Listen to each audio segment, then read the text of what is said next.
Hi, thank you for joining me. I'm Julia Prettle. Today we are going to be beading this little triangular box, which I call my peace box because it has a peace sign on the top and on the bottom. I've made it in a couple of colorways, and I will be demonstrating a third colorway. This box is made up of two parts: a base, which consists of flat bottom, 3 feet, straight sides, and a hem, which is what I call this layer on the inside edge, which really helps the box keep its shape and also gives it a lot of additional support. The second part is a flat lid, which is a good bit different than flat lids that I've done in the past. In the past, my flat lids were made up of a single layer with an unfinished edge, and then underneath, attached to the bottom, was an inner wall, also which was a single layer, and also with an unfinished edge. And it would sit inside of the box.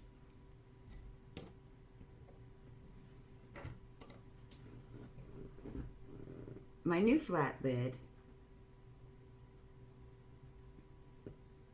has an additional layer on the underside, which gives it a nice finished edge, a lot of additional support, and then it straightens out into, might be easier to see on this other one, it straightens out into an inner wall, which is also hemmed. Fits nicely inside the base, has a finial to match the feet.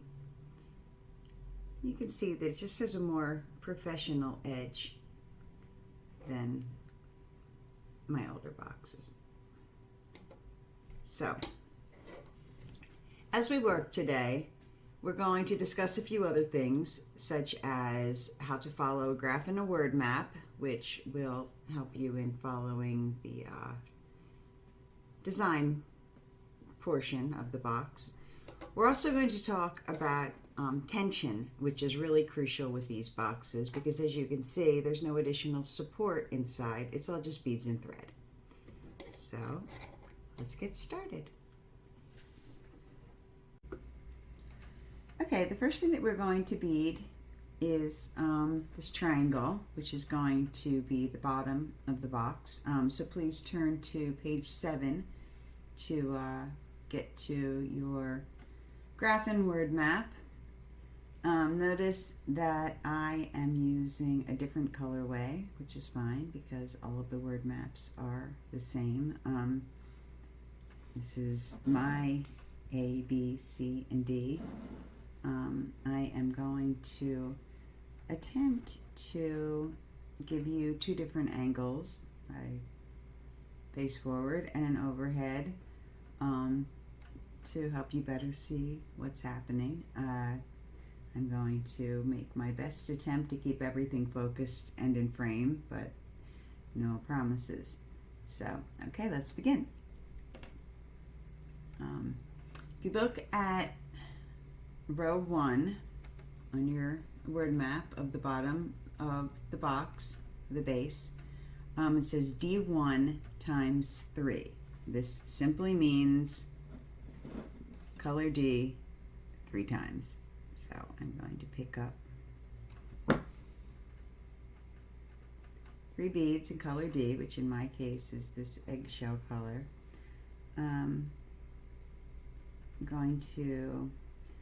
I suggest starting with about 5 feet of thread. I'm using a little bit less here, but that's okay.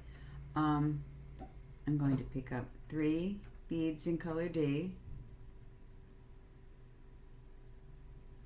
sew through those 3 again, making a loop around my finger. I've got about a 8-inch tail here. Trying to keep the loop around my finger.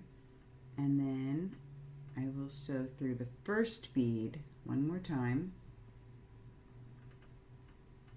Pull it off my finger and tight. And notice that what I have here now is this tiny little triangle.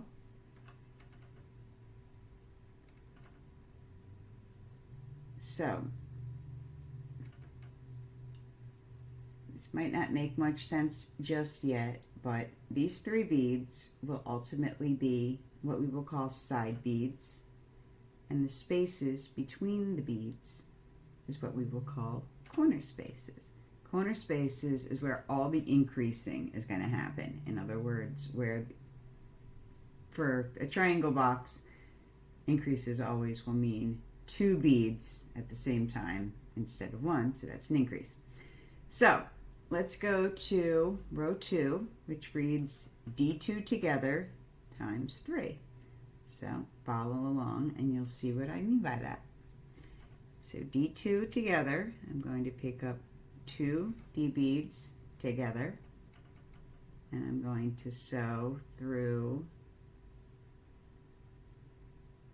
the next bead from row 1, pull it tight and arrange it so that it falls into a little V shape. This is, if you've ever done herringbone stitch, this is just herringbone stitch.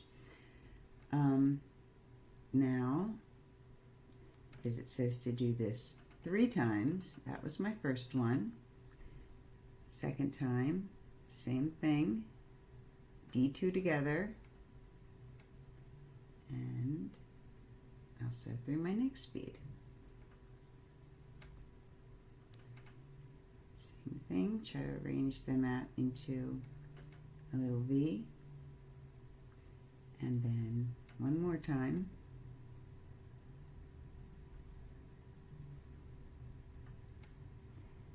Now I want you to notice, I'm going to try my best to show you what I'm doing here. I want you to notice that I'm going to sew through that bead from row 1, but then I'm also going to do what's called stepping up into the first of the 2 beads together that I added to this row. So I'm coming up into the middle of a V. So I'm sewing through 2 beads now. I'm finishing row 2 and then I'm I'm finishing row 2 and then I'm stepping up into that first bead so that I can begin row 3.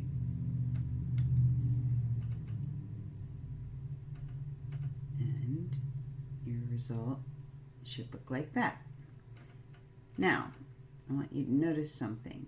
Now we have a corner space and then another space which we're going to call a side space. Corner space side. We have 3 sets of corner spaces and 3 sets of side spaces.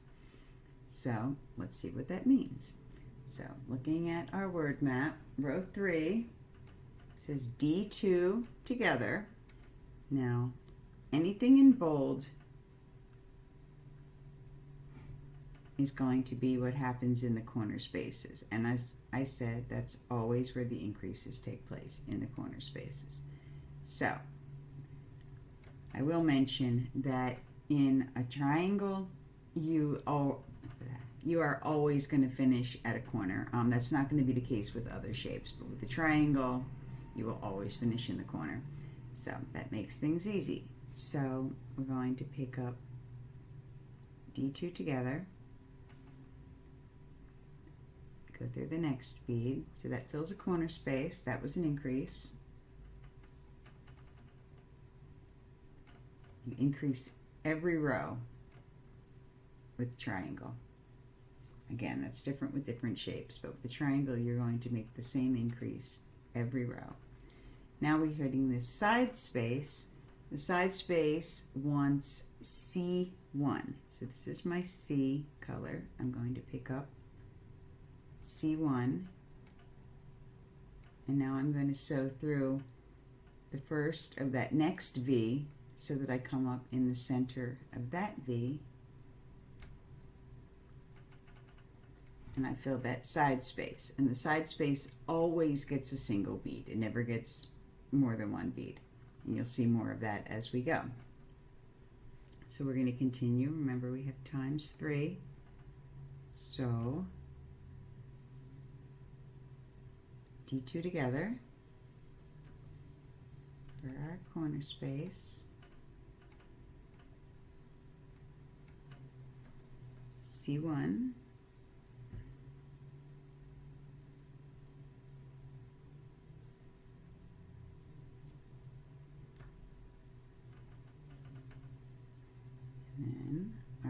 last D2 together.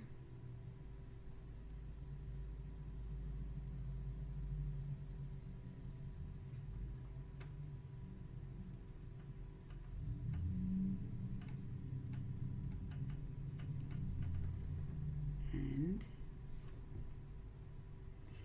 C1. And once again, we're stepping through the last bead of the previous row and the first bead of this row so that we come up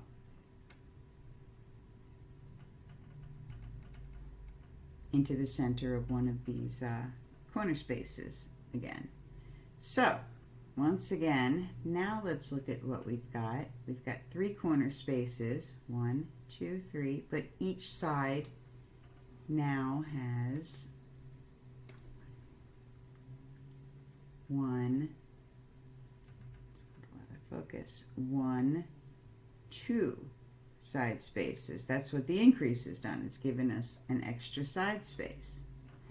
So row 4 calls for D2 together. That's going to be in the corner space. And then C2. Now this confuses a lot of people. Notice it does not say C2 together. It just says C2. So, because side spaces only get 1 bead, when I say C2, what I mean is C1,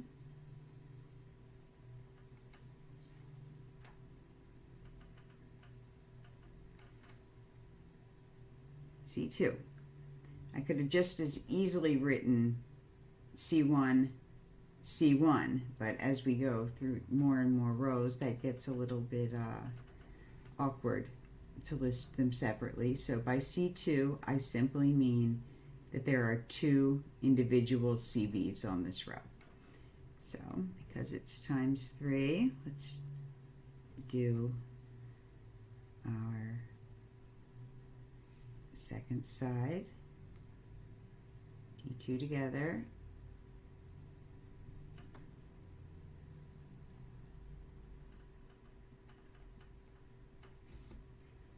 C1,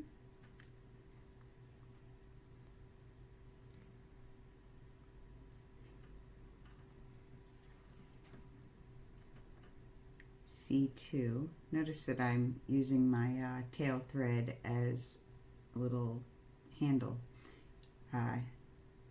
Once you're ready, you can weave in your tail thread whenever you want, but I like to use it as a handle until my beadwork gets large enough to really hang on to.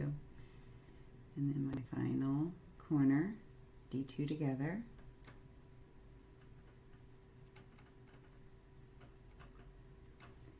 And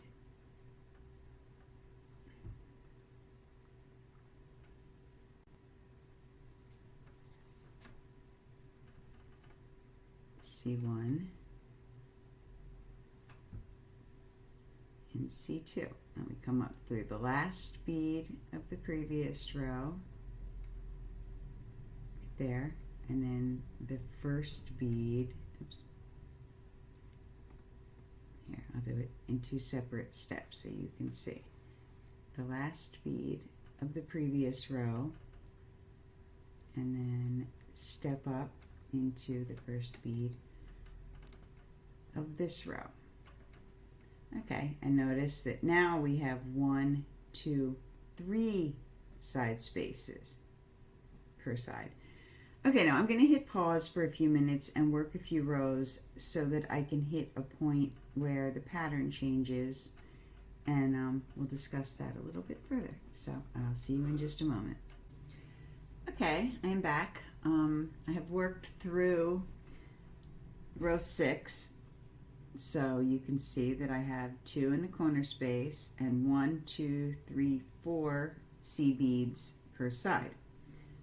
I would like to show what happens when the pattern changes. So row 7 reads D2 together. So D2 as always. goes into our corner space.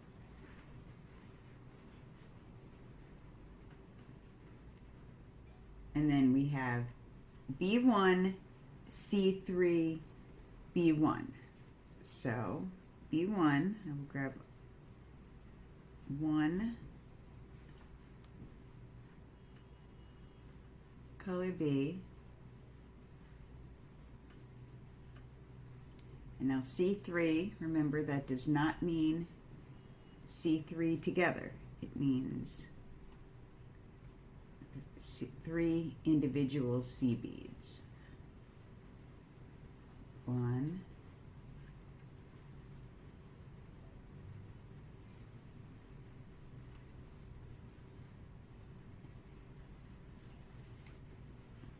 2,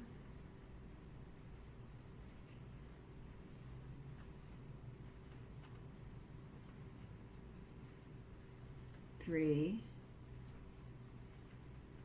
C, and then 1 more B.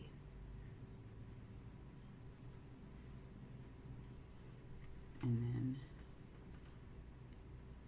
because we are going to repeat this 3 times, obviously, I will do it for the other sides as well. So, I think it's pretty clear at this point how the triangle word map works. I do want to take just a second to talk to you about tension. Tension is extremely important in these boxes, that you have a good firm tension, and I think now we're at the point where I've got enough beadwork here to hang on to and show you.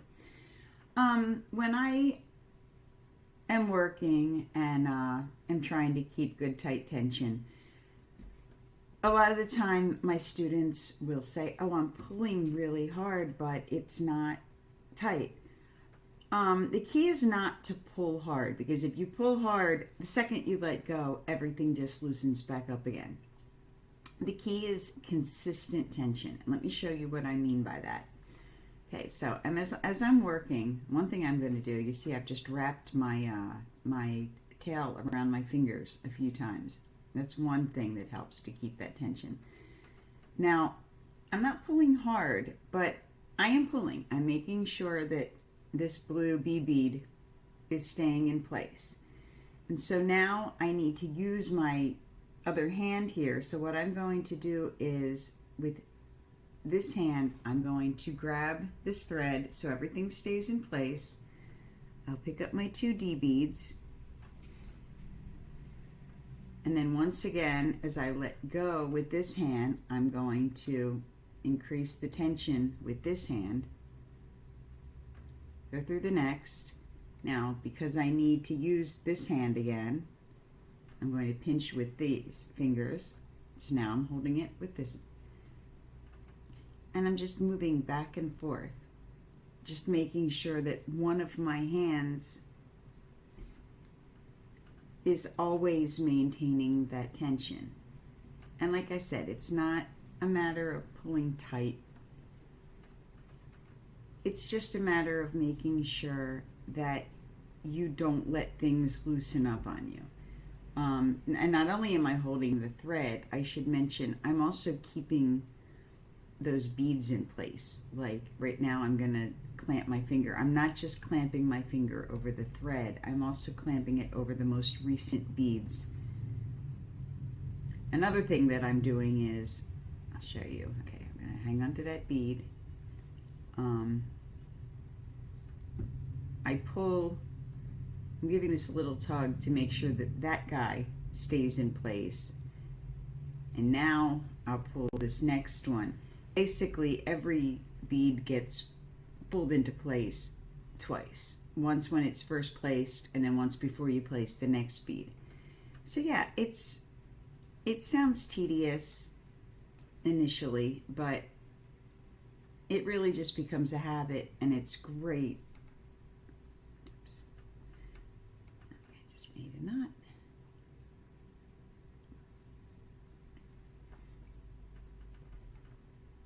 It's really important if you want to maintain good tension on these boxes, because they really are quite satisfying when they are nice and tight when they're finished. So yeah, so you just keep going back and forth from hand to hand. Notice I'm not saying right and left hand, because that gets confusing, because I actually have I'm actually not left-handed, even though it looks like it. I keep my camera mirrored, because otherwise it gets very confusing to see something opposite happening while I'm working.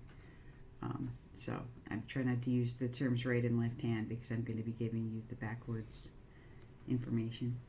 But yeah, you're just going back and forth, working hand, non-working hand, and making sure that, and if you need to put your beadwork down for a minute, obviously it's not going to all fall apart. Just make sure that when you pick it back up again, you give it a couple little firm tugs so that everything gets back into place again. But just by keeping this consistent tension as you move back and forth, you'll have great results.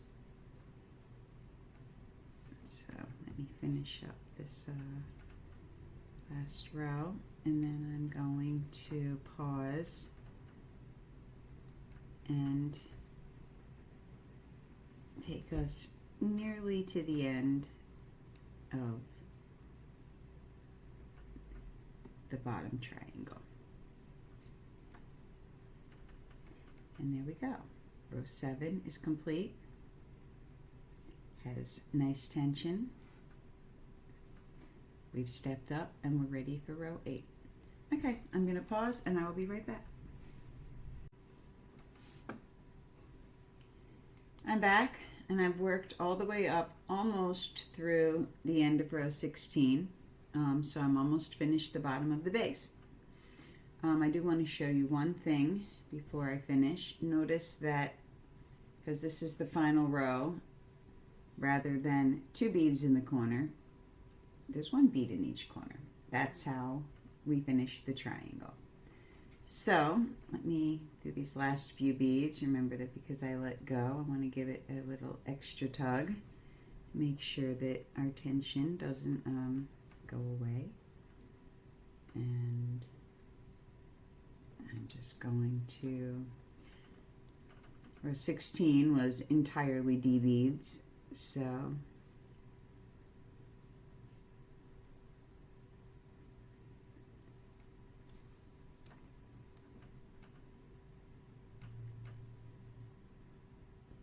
just going to complete this last side, and then I'm going to finish by sewing through the last bead of the previous row, and then as always I will step up by sewing through the first bead of this row, and the bottom of the base is now complete. Now it's time to begin the sides. So I'll see you there. Hello, it is now time for us to begin the sides of the box. So you are still on page 7 of your word map, and a few things are going to change both in our beadwork and in our pattern. Notice that the bold type in the corner for row 1 of the sides, we no longer have beads in the corner. Well, for every other row, we're just going to have a little line. All that means is, rather than adding beads to a corner, you are simply sewing through the corner bead. It's just kind of a landmark thing, so that so you don't get confused, so that you know that a bead does not get added to the corner. There's already a bead in the corner. You're just going to sew through that bead. So row 1 of the side reads 15 D beads. So just as always, I'm just going to start working my way across the row. One thing to be aware of is that while we're working these sides, there are quite a few things to address, but I'm going to stop and start a lot because it's going to eat up an awful lot of time watching me sew 45 beads per row, especially if they're all the same color. It's going to get just a little bit boring. So let me get you through this first side. I do let go of mine sometimes so that I can show you what I'm doing. If I was just working not in front of a camera, it's very rare that I would ever really let go of the beads, except just to check to make sure that everything's going correctly. But I do let go occasionally so that I can show you all what I'm doing. So once I get to the end of this first side,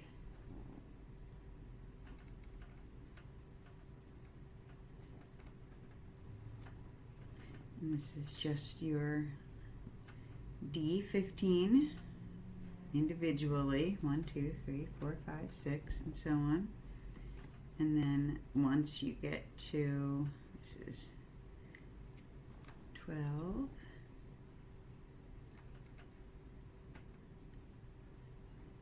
13,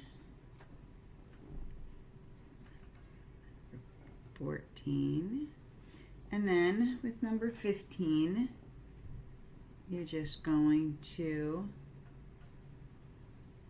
sew through that next corner and start the second side. Notice that the sides still end with ×3, 1 per side.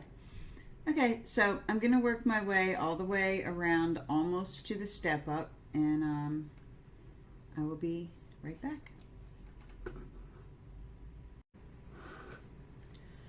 Okay, so I am almost finished with row 1 of the side.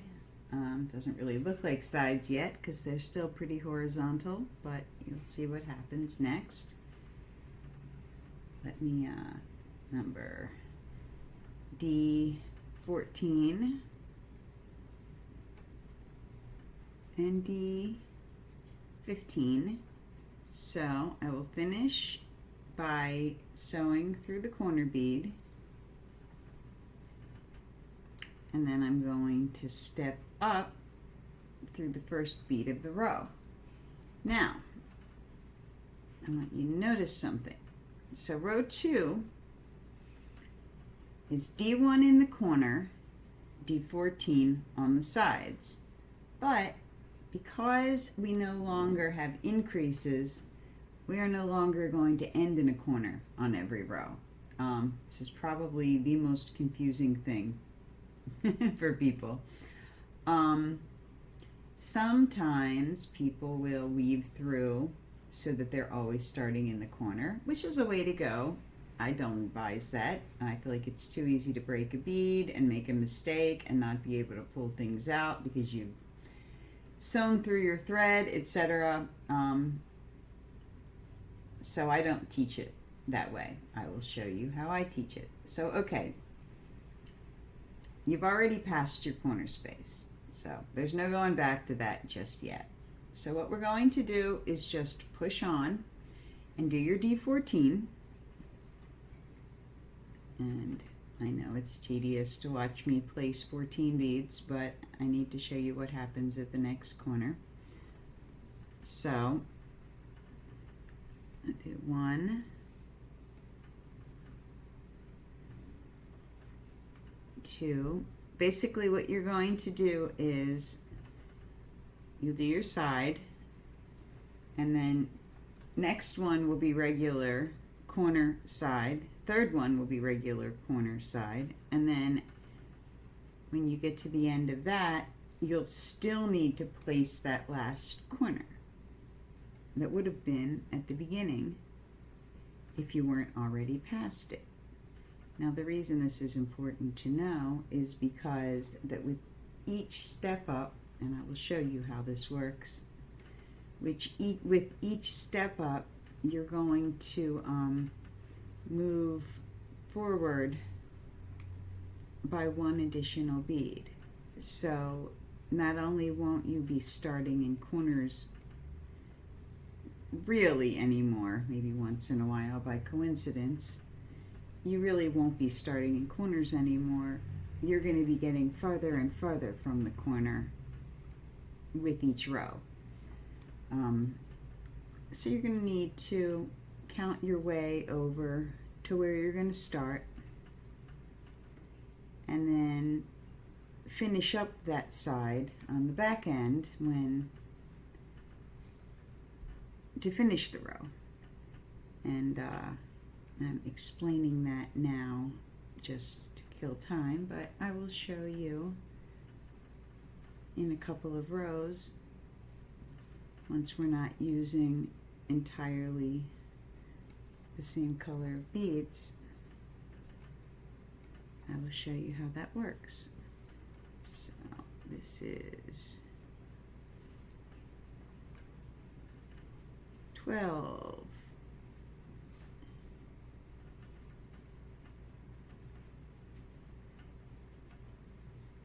D13, and D14. Okay, so now that we're at the next corner,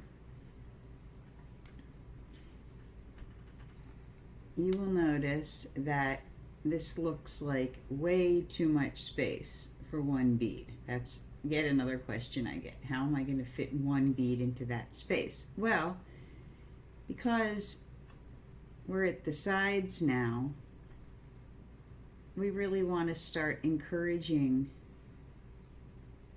Obviously, they're not going to go quite this sharply yet, but we want to start encouraging our sides to start to go vertical. So now you can see, once we pinched that side a little bit, it's a perfect size space for one bead.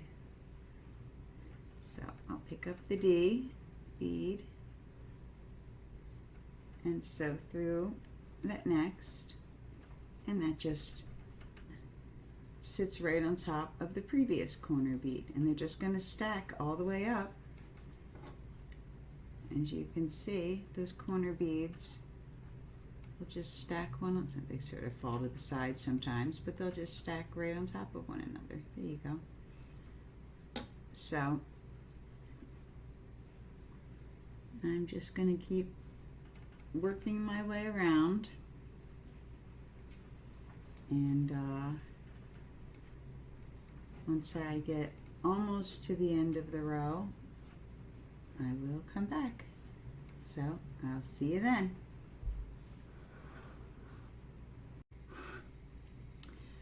Okay, I'm back. I am almost to the end of row 2 of the sides, and you can see that the sides are really starting to curl up significantly, which is what we want them to do, start to get vertical. I want to show you how this side, or rather this row, is going to end, and then row 3, which is no longer entirely D beads, since we won't be starting at a corner, I want to show you how that works. So let's finish up row 2, which will be D13 and D14. Now that we're at the corner, finally get to place that D1 that you skipped all the way at the beginning. And so now I'm going to go up through the first bead of the row and then step up, or rather bead through the last bead of the previous row and then step up through the first bead of this row. Now, notice that now not only have, if we look at row 3, not only have we skipped the instruction for the corner where we're going to sew through this bead, because the bead is exiting this next bead, we're also skipping the first bead of row 3, which is a D1.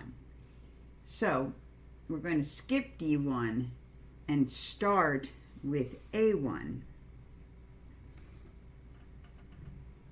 So now we can continue to follow the directions. We'll start with A1, and then after we go all the way around, then we'll just pick up that D1 at the end.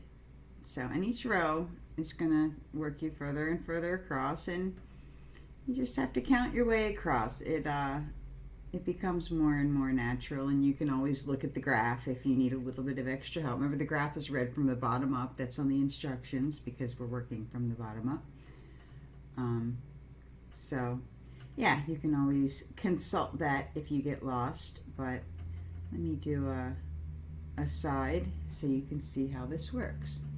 So remember, we skipped the D, we started with A, so now we're just going to go D, D, A, D, D, A, D, D, A, D, D, A all the way across. It's because of how the pattern works, it doesn't take a whole lot of checking back. It's pretty repetitive. So D,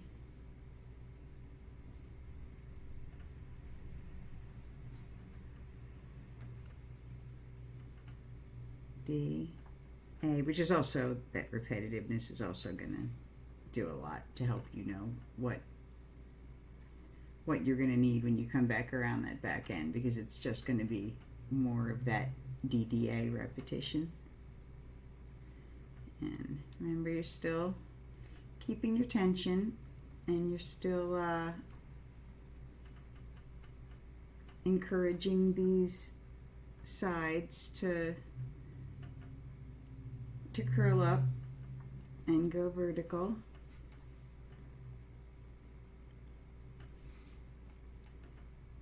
So we're just working DDA. Every once in a while you could look for little hints that things are going correctly, like the fact that this center bead is centered here. Like if that didn't line up, you would probably know something was wrong. So look for little clues like that in your pattern, just little signs that something could be amiss.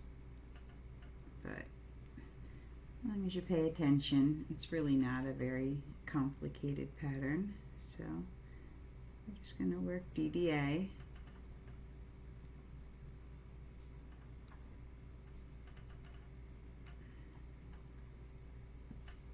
All the way across. D,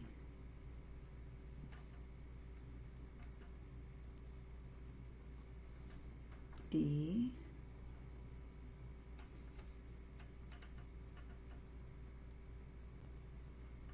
A, and then we have the last D of the row, or of the side, and the instruction for the corner is just to sew through the corner bead, and then you'll pick up again with D,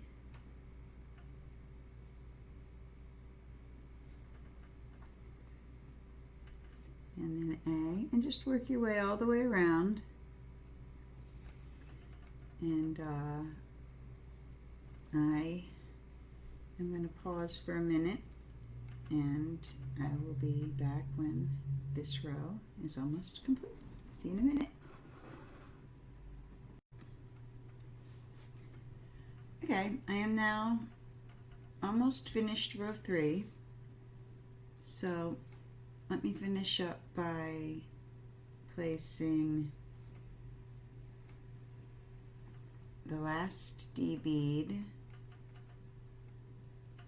of the side, and then the first D bead that we skipped at the beginning of the row. So I'm going to step up through the last D of the previous row, and then the first A of this current row.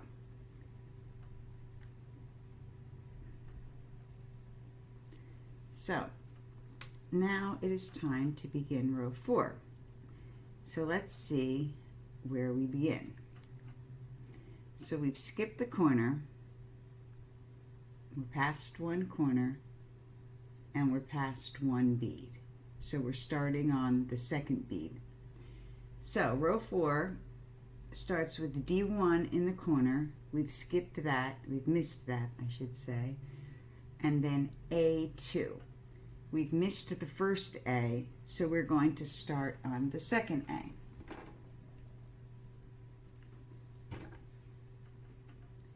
So we'll just work as we did with the last row.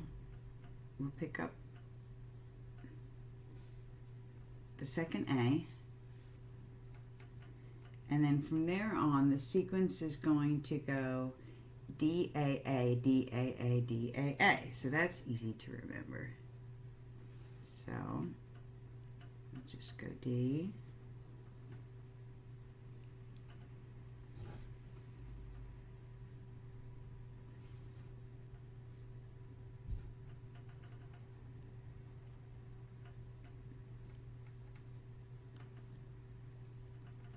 A,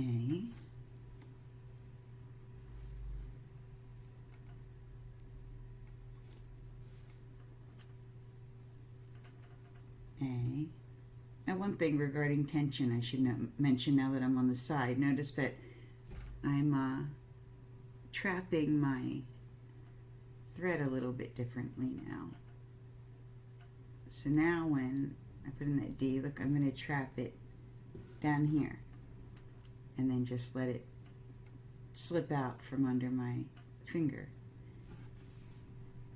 Just anything that works. Any way that you can trap that thread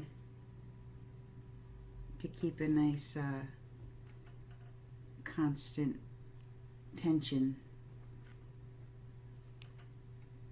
Anything that works for you, do it,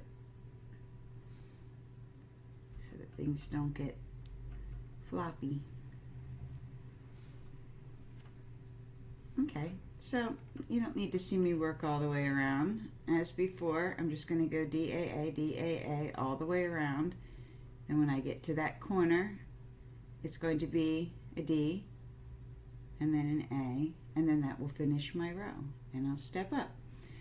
So that's basically how the whole rest of the side is going to go until you get to up to the hem, which is obviously going to be an upcoming section. But one thing I should mention before that is when you finish your thread, which my thread is pretty long, but once you finish your thread, or I'd say when you get maybe no more than 10 rows up the side, you're going to want to stop. I like to be able to stop when my thread is done, but sometimes that's not possible, and I just wind it off so that it's not in my way. You're going to want to stop and attach the feet to the bottom. And the reason why you don't want to wait until you've gotten too far is it gets really difficult because it's a small box. It gets real difficult to work down through there. It's a lot easier when the sides are really very shallow. So I am probably going to go and work maybe 2 or 3 more rows, and then I'm going to come back and show you how to attach the feet. So I will see you then.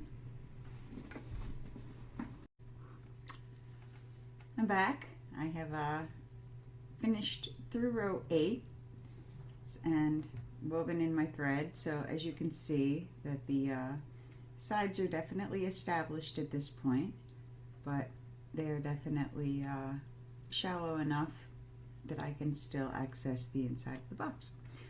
So we're going to attach some feet. You can see these little holes that run down between each of the two triangles. What we're going to do is use those holes to decide where we want the foot to go.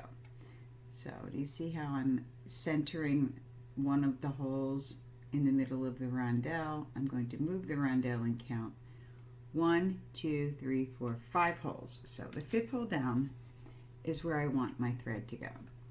So what I'm going to do is count 1, 2, 3, 4, 5, and I'll send it through to the inside of the box. Now I need to send it back out of one of the holes. I think I'm going to go closer to the inside of the box because I would rather it go towards the middle than stick out of the edges. So now what I've got is the thread is looped around some connecting thread between the two holes, and you don't need a huge tail, maybe just like 5 or 6 inches.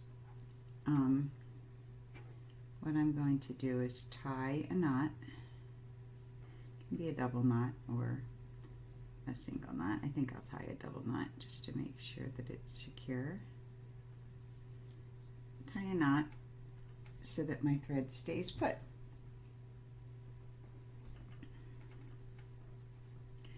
Sorry, this one's going to get a little crazy. So now what I'm going to do is pick up my rondelle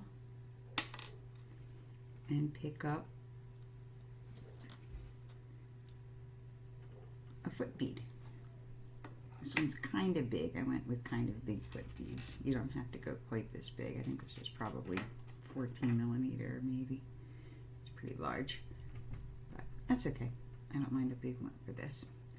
So now that I've gone through the hole, I'm going to go back through the rondelle and go through either the hole that I came through or a nearby one. It doesn't need to be exactly the same one. In fact, you're not going to want it. You're going to want to pick several different holes to use to make sure that it's stable. It's too likely to get very wiggly if you go through the same hole all the time. So now, because the thread is going to show, because I am using it the hole horizontally, I'm going to try to center it best I can so that the horizontal hole is even on each side. So now I'm going to try to keep it stable and go back through one of the holes, but not the one that I'm exiting, obviously, because I need to loop around a thread. So this is a little hard to show, but I'm going to go back through one of the holes so that it exits the rondelle.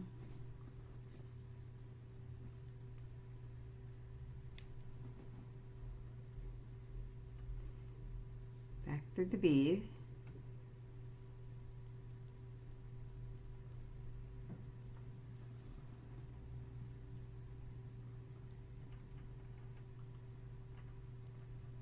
And then back through the rondelle, and whichever hole your needle happens to find.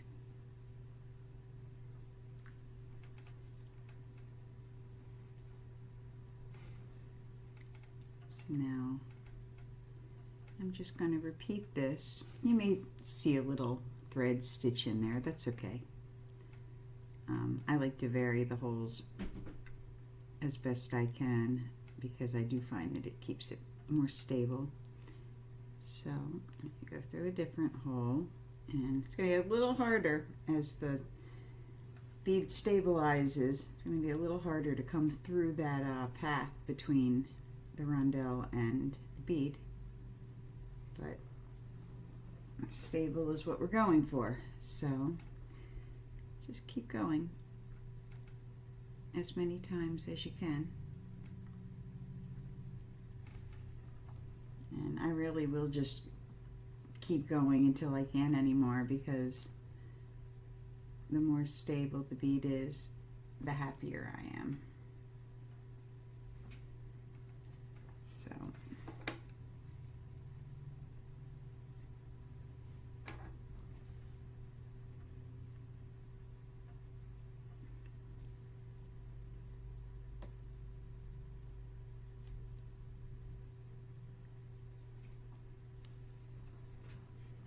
This might be my last one.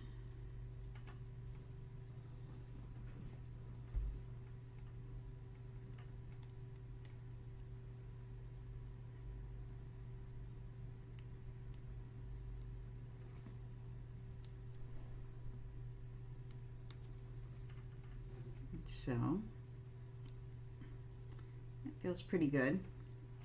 So now what I'm going to do is, first of all, I'm going to take this tail thread, just wrap it around a bunch of times just to get it out of my way, and you can either cut it close on this side. Sometimes I'll stick it through one of these holes so that if any of it's still sticking out, it's sticking out on the inside of the box. Now I'm going to bring my needle thread out and do the same thing. Bring it out so that it is on the outside of the rondelle, if you can see that.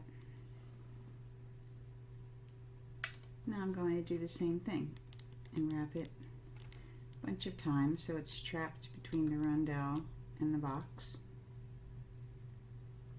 And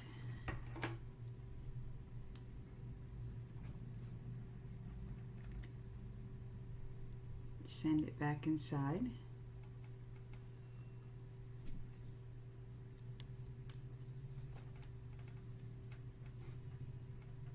Now, take some scissors and trim. You see, it's nice and sturdy. Got one foot ready to go. So go ahead and add your other 2 feet and you're all set. Once your feet are established, go ahead and start a new thread on the sides and continue to work up to row 26, at which point we'll come back and learn how to make the hem. I'll see you then. Okay, I'm back, and as you can see, I now have 3 feet on the bottom of my box, and I have beaded up through row 26. Now it's time to begin the hem. So I've started a fresh new thread, which I encourage you to do as well, full length, because I want this to last me till the end.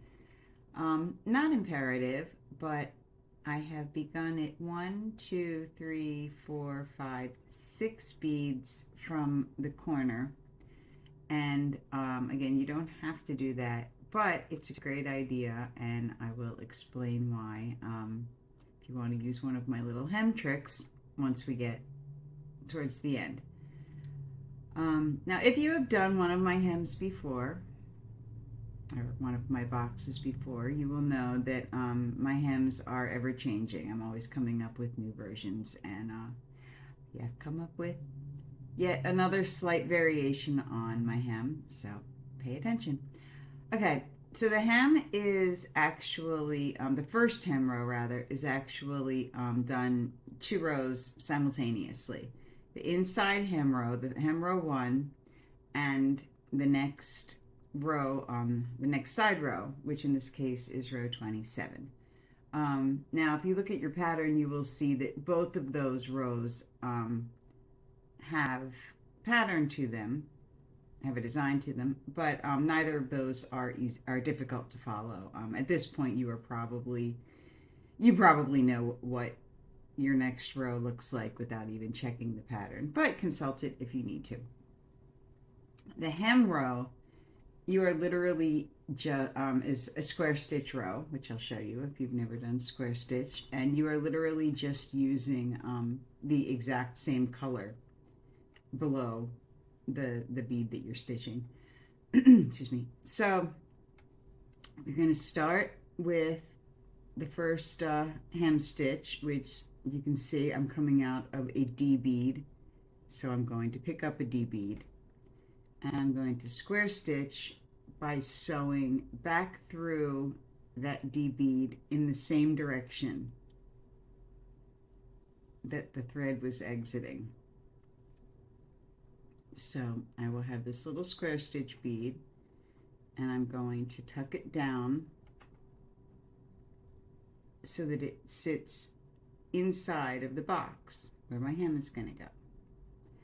Next bead is going to be a bead that's peyote stitched to the side. Row 27 goes AAB, AAB, AAB, and I can tell from by looking at my pattern that I am on the second A of that AAB. So I will peyote stitch an A. Now back to the hem. You can see I've exited a B.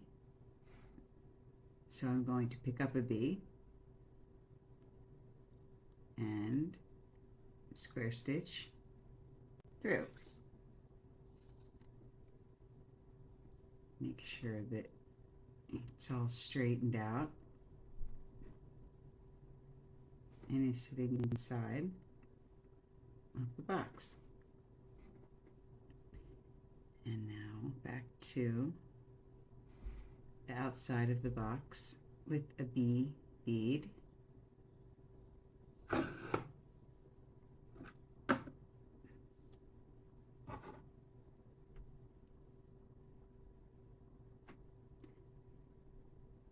Inside, we're exiting a B. So, square stitch a B.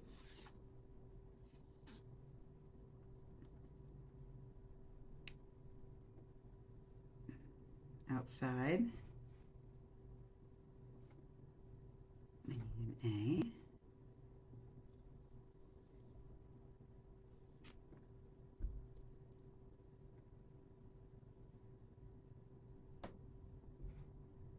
Hem row,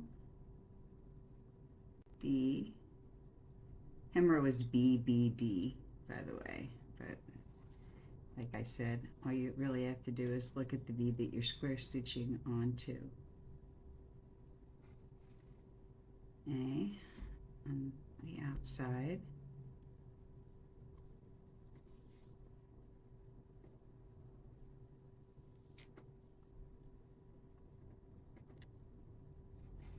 B on the inside.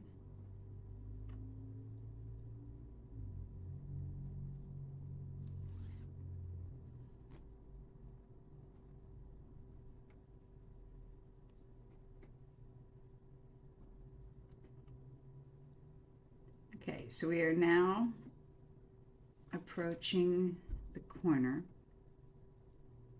Once I get to the corner, I am not going to square stitch to that corner bead because we need the hem row to be slightly smaller than the outside row in order to fit inside of the box. I also see that that is an extremely sharp corner, so unlike in other shaped boxes, you would have a very difficult time square stitching to that bead anyway, but that's fine because we don't want to.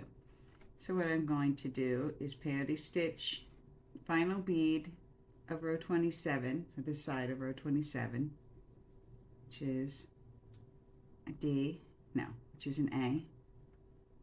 And then I'm just going to square stitch, I'm just going to peyote stitch the first bead of the next side.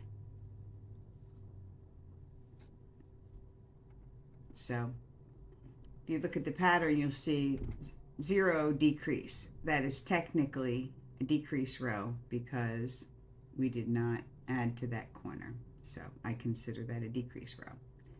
So now I'm going to resume my simultaneous square stitch. A little hard to get into that one, so be careful. Just because that corner's there, but make sure that you're keeping all of the square stitched beads inside of the box, or you're going to confuse yourself. So I'm Just going to keep going back and forth, and remember not to square stitch a bead to the corner. So I'm going to work my way all the way around, and I will be back when I am just about finished this pair of rows. So I'll see you then.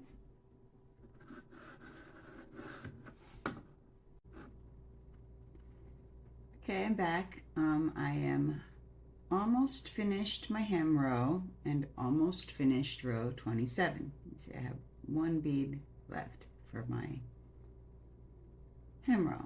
So I'm going to do that right now. Pick up a bead and square stitch it for my final hem row bead. Make sure it's straight, make sure it stays inside, and then an A for my final bead of row 27. I am now going to step up, step up on the outside of the box into the first bead that I added of row 27 to this row. So you can see I'm now stepping up on the outside of the box, not the hem row.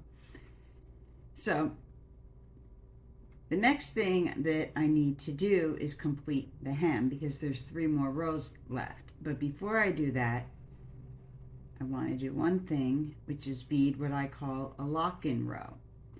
And the lock-in row is just going to be row 28 in this case on the outside of the box. Now the reason I do this, and the reason I call it the lock-in row, is that as you are working on the hem, these little beads just love to flip up and pretend to be row 28, and that can really make a mess. So we want to lock them in. So by beading row 28, that keeps them from being able to flip up and occupy these little slots. So I'm going to bead row 28. Row 28 is AAD, AAD, and I can see that I am on the first of those A's. So even though row 28 has a job to lock in the hem row, it's just beaded like a typical side row. AAD,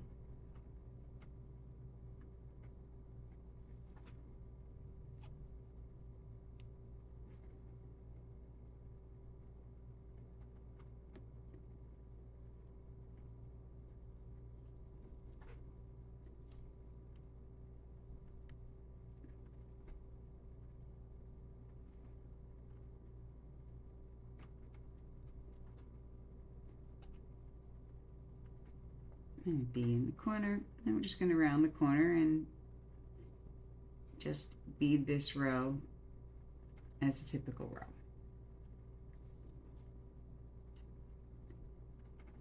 So I'm going to work my way all the way around, and I will be back when I'm almost finished row 28, the lock-in row. See you then. Okay, I'm back, and I am about to add the very last bead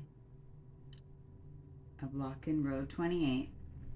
So I am adding this last bead to D bead, but I am not going to step up into the outside of the box. Instead, I'm going to step back into the nearest hem bead, which in my case is a B bead, but just the closest, whatever the closest hem bead is to where you exited.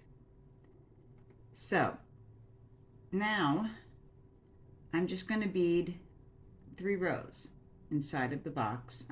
There is a pattern to it. So hem row 2 is BAA, BAA, except that there's a D bead in the corner because the pattern gets thrown off a little bit by that skipped bead.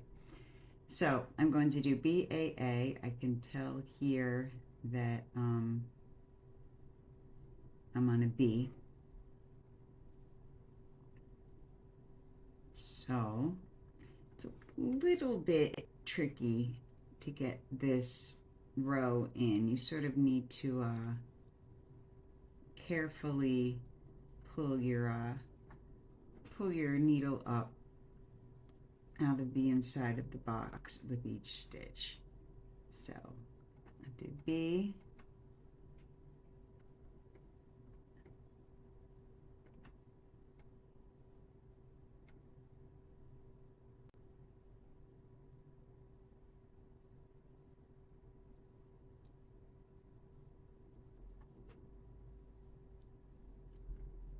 A,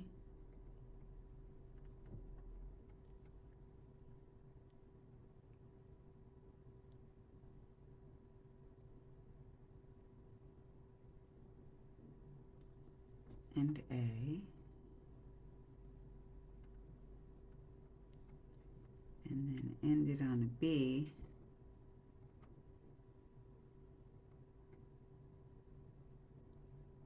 and my corner is going to be a D, which the pattern of the hem doesn't really matter that much, but I like to keep it consistent. But so I'll pick up that A bead for the, or rather that D bead for the corner, and then just go into the next side of the hem. And so that little bead's just gonna sit right in that spot where we made that decrease in the previous hem row. And then I will just keep working my way around. B,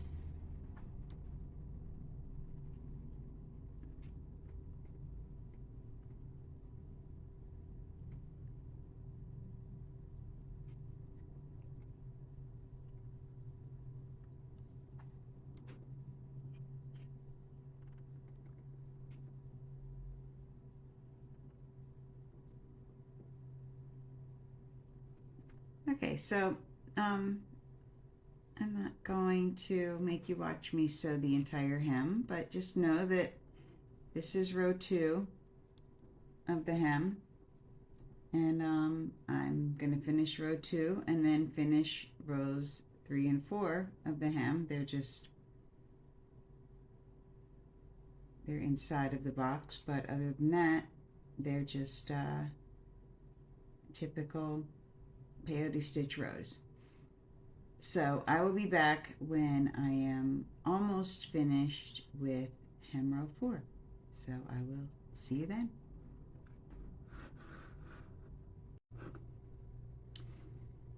Okay, I'm back, and I am 1 bead away from completing my hem. So I've already picked up a bead. Let me sew the last bead of hem row 4. Notice that I am not stepping up into my hem row.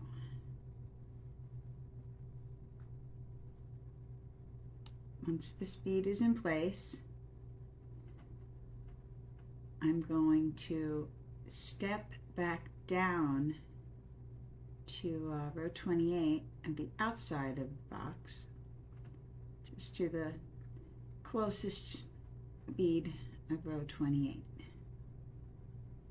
So you can see that. You can see the stitch a little bit, but that's okay. It'll be sandwiched in, so you won't see it in the end, so don't worry about that. So now I am going to begin row 29, which is DDA, DDA, and I can see here that I am on the second D,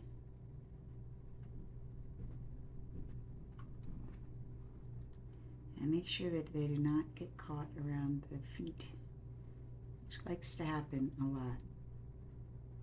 So D,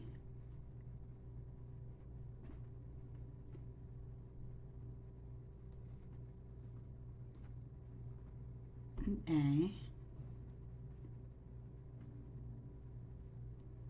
and then this is just a regular row.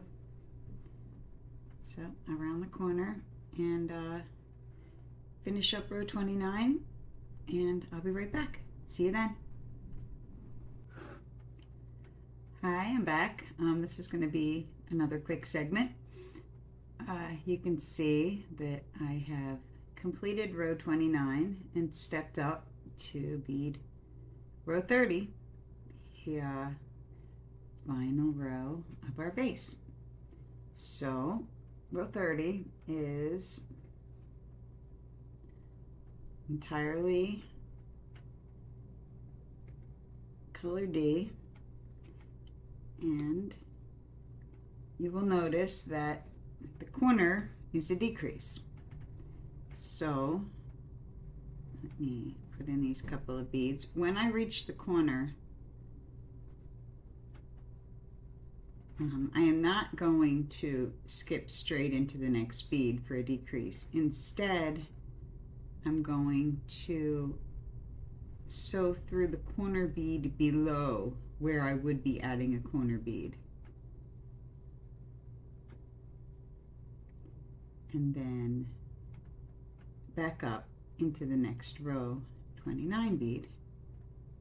So I've just left a little space in that corner, and then I will continue working my way around row 30 and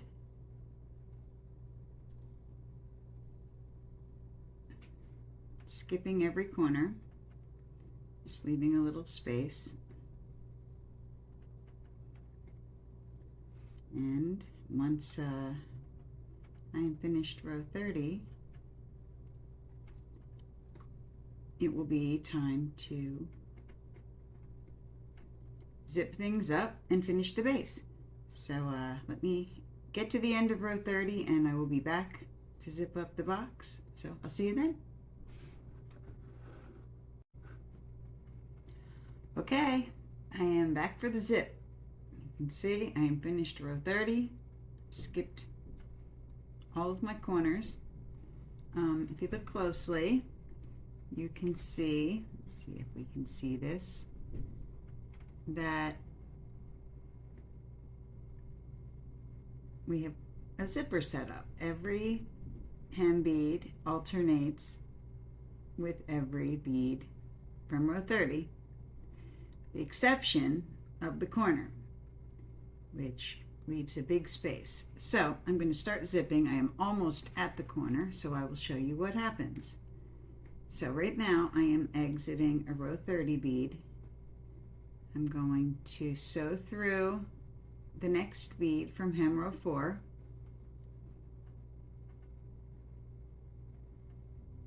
It's going to sort of fill that space. Sew through the next bead of row 30. See how that hem bead is falling right in between the two, making a nice little zipper. Okay, so now I've reached the corner and there is a space here. So what I'm going to do is sew directly through that corner bead of hem row 4.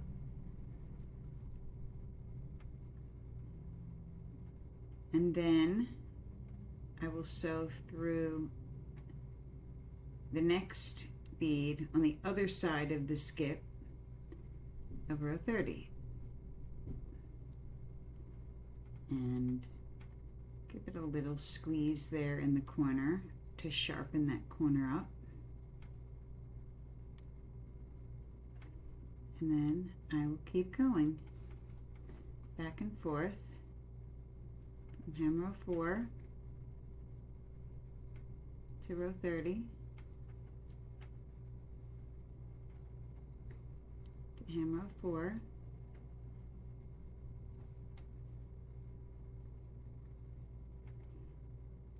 just zipping everything right up, give it a nice finished edge. So I'm going to work my way all the way around, and then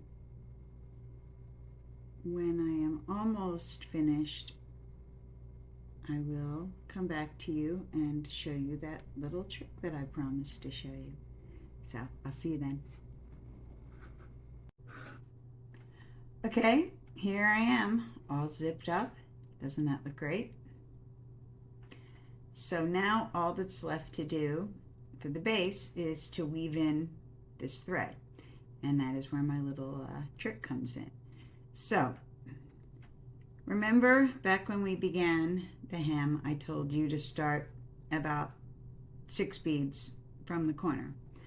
The reason for that is, notice where I ended up when I finished zipping, due to starting where I started.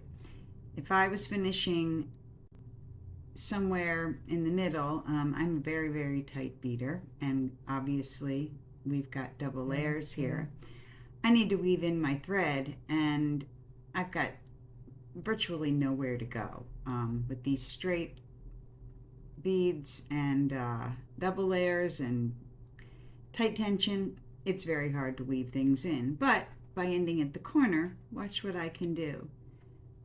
The corner affords me space on the sides of the beads that I can just work my way to the corner. And now that I'm right at the corner, I don't even have to work exactly at the corner because these beads have a little bit of flexibility. I can weave my way down by making some U-turns. I can just weave my way right down to where there's no more doubled layer, and things are just a little bit softer. The other thing that's worth mentioning is the zippered portion isn't going to pull out as easily. You don't need to weave in quite as much as you do for regular beadwork, just because there's really not as much tension on that zipped portion. But now that I am out of the way of the doubled stuff, the doubled layer, it's easy for me to weave through.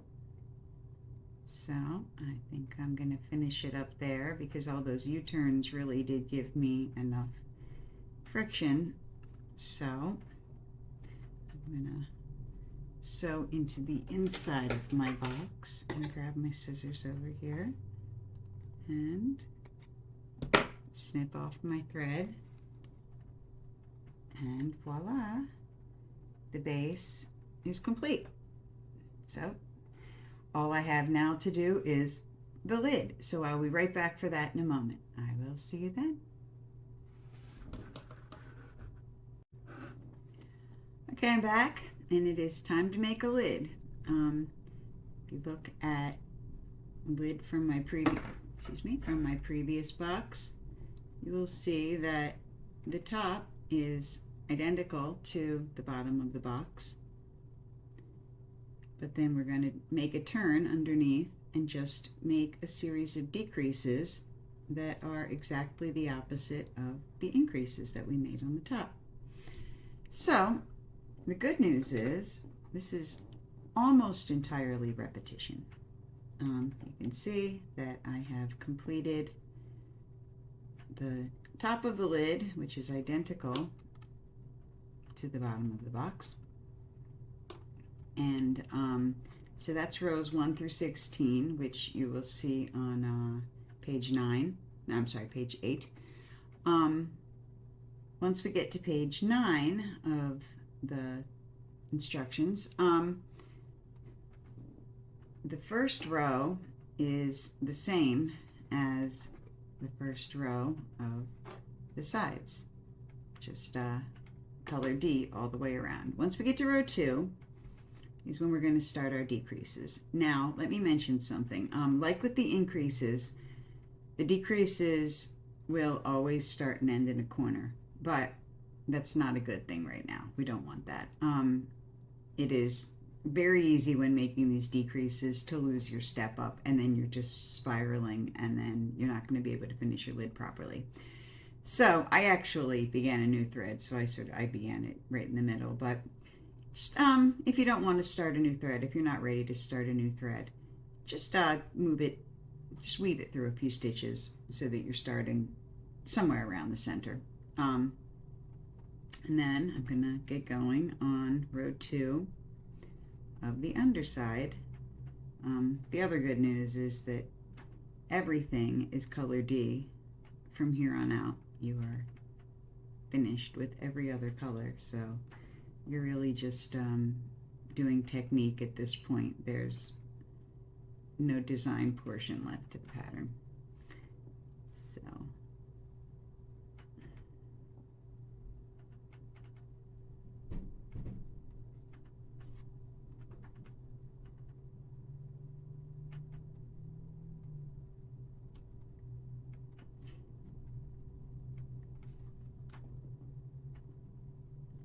So once we get to this corner, it's time to start decreasing.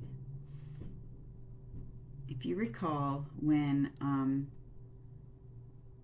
we did this with the, oops, I just broke the bead. Fortunately, it was only the bead that I was just adding, so nothing needs fixing. I just need to backtrack and go grab another one. So if you recall, back when we were working to the sides of the box, we squeezed to the corner because that space was too large for a single bead. We're going to do the same thing again, but this time instead of adding 1 bead to the corner, we're going to add 0 beads to the corner. You see on the word map, we've got a decrease there. So we're just going to sew directly from the last bead of the first side to the first bead of the next side, and try to keep that corner snug. The next few beads you can reinforce the tension there, and eventually it will grab. And then just keep going and skip the other two, skip the other 2 corners as well, and then step up. And I will be back at that point to show you what's going to happen next. See you then. I am back. Row 2 of the underside is in, and I have stepped up, and I am ready for row 3. So I'm just going to get started, and I'll talk while I bead. Row 3 is the same as row 2, except that we really don't have to do much pinching anymore to get the corners to meet up, because now they're really ready to go. So all we need to do is work our way up to that corner, and once we get to that last bead of the first side,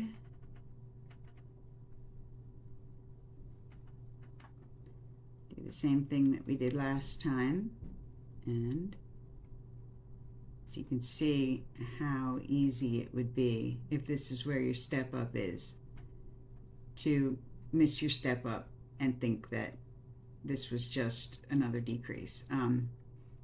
That's why we're stepping up on the sides. But so I've made yet another decrease, and I'm just going to continue my way around and do that each time. I'll get to the step up, and then I will do it again for row 4, and I will do it again for row 5. You can keep track of rows, but as long as between skips you have 11 beads, then you know that you've reached your final, your row 5.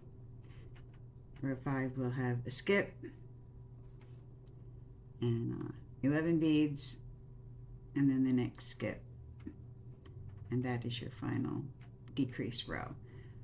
Now, one thing that I cannot stress to you enough as you are working on this underside is please, please, please do not try to flatten this underside down to the lid. For some reason, these beads really want to break when you do this, especially if you have matte beads, but really just don't do it at all. It will flatten in its own time, and I swear every time I get impatient and every time I try to flatten them, and every time I'm filled with regret because I break beads. So please don't try to flatten it. You'll be sorry. Okay, so I am going to work my way around for a few rows until I am finished row 5 of the underside, and then I will return to you and we will begin the inner wall. So I'll see you then. Okay, I'm back. Decreases are finished. Now it's time to do the inner wall, which is very easy. Still continuing with color D.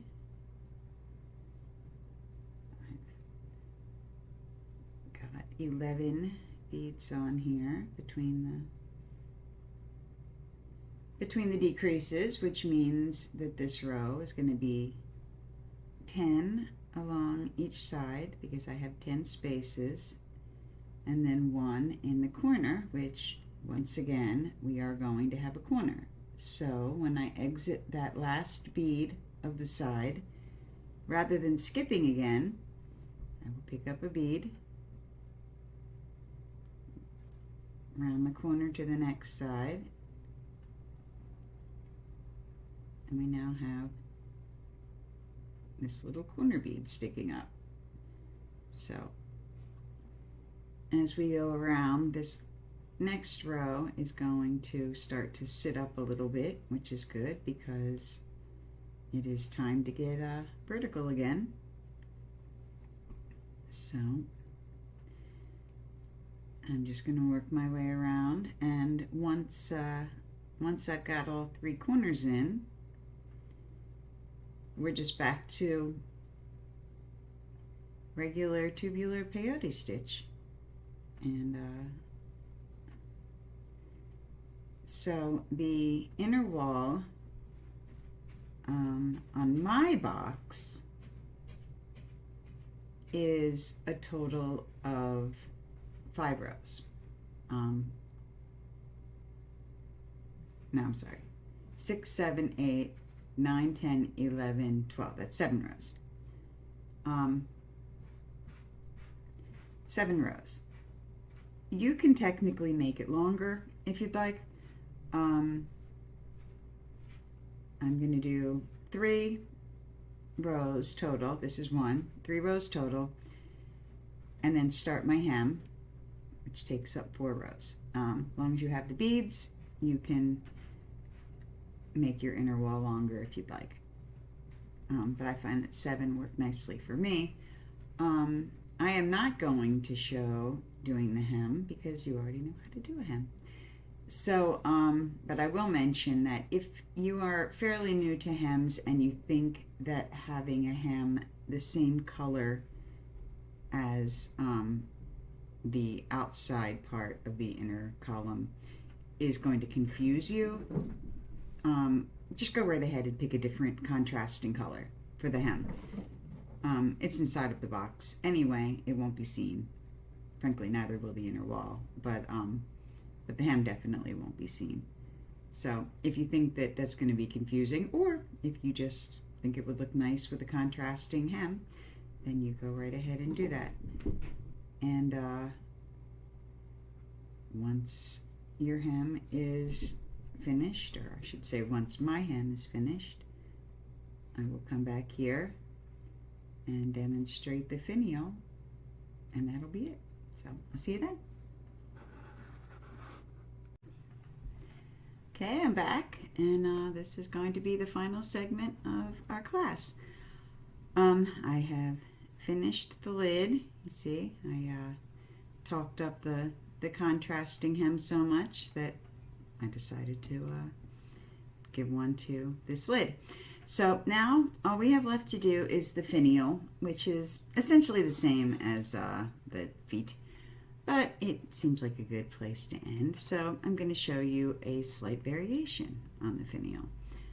So we're basically going to start it the same way as we start the feet, only in the center. I'm going to go through the center and come out just through one of the triangles next to the center and leave a 4 or 5 inch tail like last time. Try a double knot. So now I'm all set up for the finial,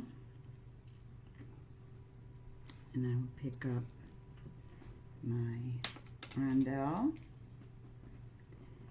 and my finial bead, which is going to be the same as the foot bead, but I think instead of doing a horizontal hole for this one, I will leave it vertical, and so I'm going to pick up a delica as well, and then I can just go back through the finial bead and the rondelle, and then back through that center hole.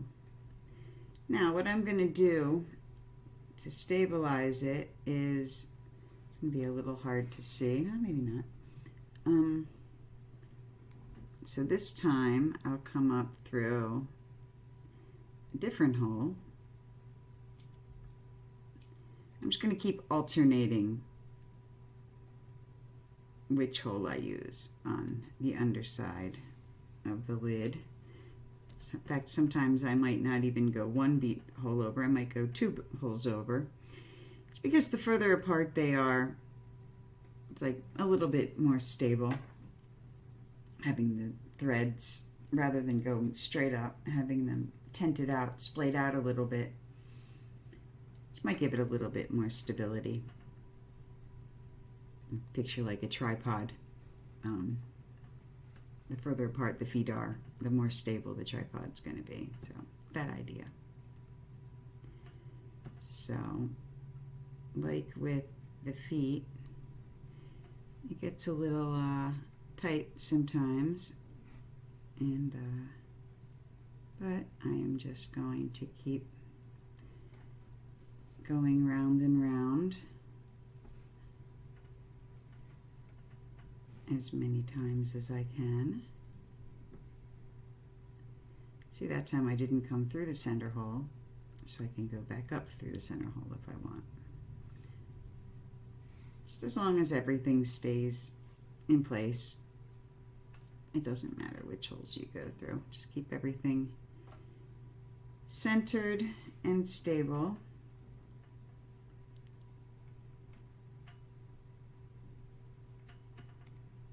Just keep going until it feels stable enough for you, or, as often happens with me, there's no more room in the bead anymore.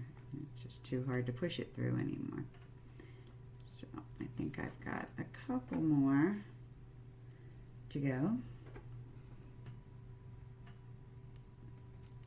Yeah, I seem to be exiting on non-center beads and going up through the center bead, which seems to be working fine for me. If you want to try that, just kind of seems to be happening naturally.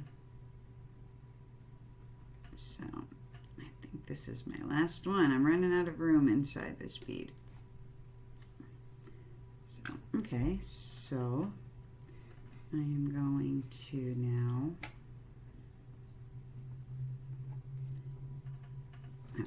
do my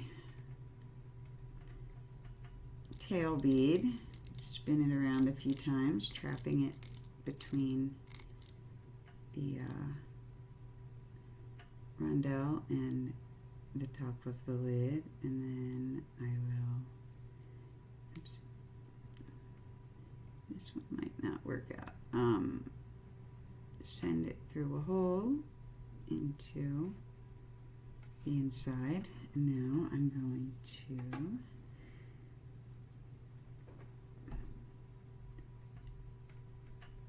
send my working thread out the outside of the rondelle, and again make a few rounds.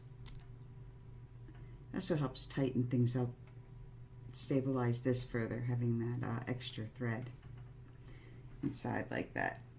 And so then I'm going to go back through to the inside.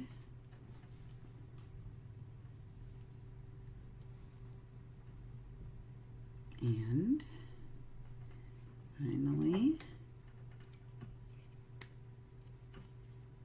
snip both threads, and guess what? Congratulations to us. We are done. So, I hope you enjoyed the class. It was great having you, and until next time, thank you.